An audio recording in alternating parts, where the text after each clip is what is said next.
Fala pessoal, como é que vocês estão? Aqui é o Vinícius, vocês estão no canal do Geologando e hoje nós estamos aqui para mais um vídeo. Nesse vídeo de hoje nós vamos falar sobre o núcleo terrestre, dando continuidade à série de vídeos que nós estamos fazendo sobre as estruturas da Terra, né?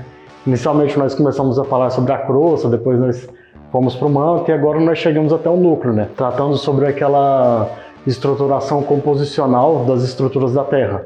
Então você já curte esse vídeo, deixa o seu like e se inscreve no nosso canal, né? E compartilha esse vídeo aqui com mais pessoas para ajudar a entregar mais esse conteúdo, né? Para atingir mais pessoas que se interessam sobre esse tema de geologia, sobre ciências em geral, né? E nós temos um recado aqui para dar para vocês, que nós estamos construindo nossa comunidade aqui do Geologando. Então, semana que vem nós vamos apresentar ela para vocês aqui no canal, né? Vai ser terça-feira, dia 4, às 8 da noite. Nós vamos deixar um link aqui embaixo na descrição para vocês se inscreverem e para vocês saberem melhor sobre o que nós estamos preparando aqui para vocês no nosso canal, né? Então, dito isso aí, bora pro vídeo. Dentre todas as estruturas do nosso planeta, o núcleo terrestre é a estrutura mais difícil de se estudar. Por quê? Porque nós estamos falando em uma estrutura que está em alta profundidade, né? A estrutura mais isolada que nós temos.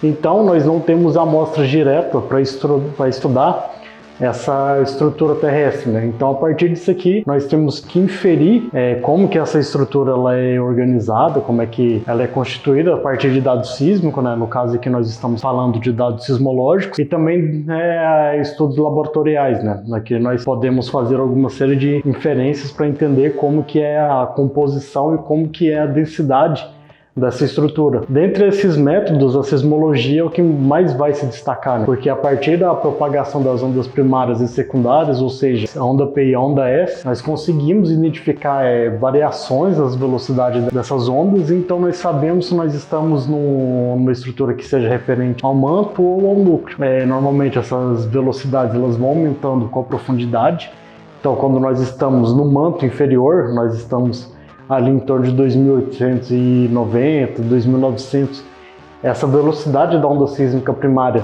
ela já tem uma velocidade ali em torno de 13 km por segundo, ou seja, é uma velocidade bem alta, mas quando ela atinge esse limite, ocorre algo bastante interessante na velocidade dessa onda. Ela perde velocidade, então nós saímos de uma velocidade de 13 km por segundo da onda sísmica primária, e quando nós passamos desse limite de 2.900 km, essa onda ela vai descer para velocidades em torno de 8 km por segundo. Tem-se uma redução brusca dessa velocidade, né? Então aqui nós mudamos de estrutura. E qual estrutura seria essa? Essa estrutura seria o núcleo, no caso o núcleo externo. E um ponto bastante interessante é que quando a gente atinge essa profundidade, a onda sísmica secundária ela para de se propagar. Então, com isso, nós temos uma informação ali, nós temos informações sobre essas ondas de que possivelmente o núcleo externo é líquido, porque a onda sísmica secundária ela não se propaga em meio líquido e conforme essa onda sísmica secundária, onda S, ela para de se propagar, nós temos esse indicativo de que esse núcleo externo provavelmente é líquido, né? E esse limite de 2.900 km que vai separar o que é manto interno do que é núcleo externo, nós damos o nome para esse limite. No caso aqui nós vamos chamar esse limite de descontinuidade de Gutenberg, que é o limite que vai separar o que é manto e do que é núcleo. Então o núcleo ele vai ser separado em núcleo externo, que vai pegar ali de mais ou menos de 2.900 até 5.100 km de profundidade.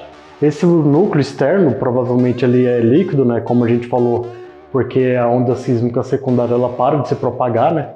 Então aqui nós temos elementos químicos mais pesados, né? Então elementos químicos acima do número de 23, eles vão estar presentes do núcleo externo e no núcleo interno também, conforme as variações da densidade desses elementos, né? Então aqui nós vamos ter elementos químicos mais pesados, então nós vamos ter ferro, níquel, cobalto e outros elementos.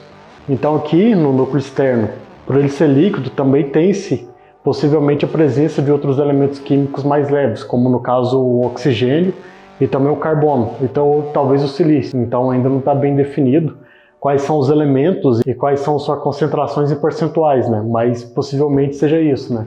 Nós temos esses elementos químicos pesados e também nós temos elementos químicos leves. E também conforme as velocidades que tem-se ali no núcleo externo, né? Porque o núcleo externo, como ele é um líquido, então ele está girando, isso aqui vai gerar o campo magnético terrestre. Então nós vamos deixar um vídeo aqui em cima sobre o campo magnético terrestre e a anomalia do Atlântico Sul para vocês se interarem melhor, né? É um vídeo bastante interessante que a gente fez aqui para vocês. E um ponto interessante também sobre essas ondas sísmicas é que a onda sísmica secundária ela para de se propagar ali no manto externo, né? E a onda sísmica primária ela vai sofrer uma refração, então ela vai mudar o ângulo dela de propagação dessa onda, né? Isso vai surgir uma coisa que a gente chama de zona de sombra. Então essa zona de sombra é estações sismológicas na superfície terrestre, onde elas não vão detectar a presença dessa onda sísmica chegando até ali, né? Porque nós temos o núcleo externo, essas ondas elas vão passar, elas vão se refratar, né? Elas vão mudar o ângulo de velocidade, o ângulo de propagação delas. Então nessa zona de sombra nós não temos a informação dessa onda sísmica primária chegando até ali. E saindo do núcleo externo, indo em direções às porções mais internas do nosso planeta, nós finalmente vamos chegar ao núcleo interno. O núcleo interno ele vai ter limite ali, de 5.100 km de profundidade até 6.370 km. Então esse invólucro, ele, diferente do núcleo externo, ele vai ser sólido, não? O núcleo interno ele é sólido. E aqui a onda sísmica primária ela volta a ter uma velocidade de propagação maior, né?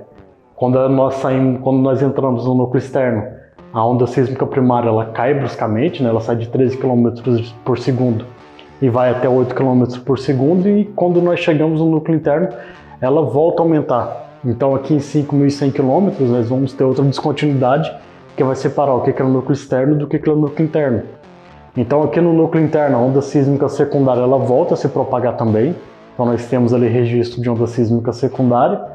E aqui no núcleo interno, grande parte dele é constituído por ferro, né? Nós temos uma liga de ferro em torno de 95% de concentração, enquanto 4% desse núcleo interno seria de níquel, né? Então nós temos essa liga de ferro e níquel compondo o núcleo, né?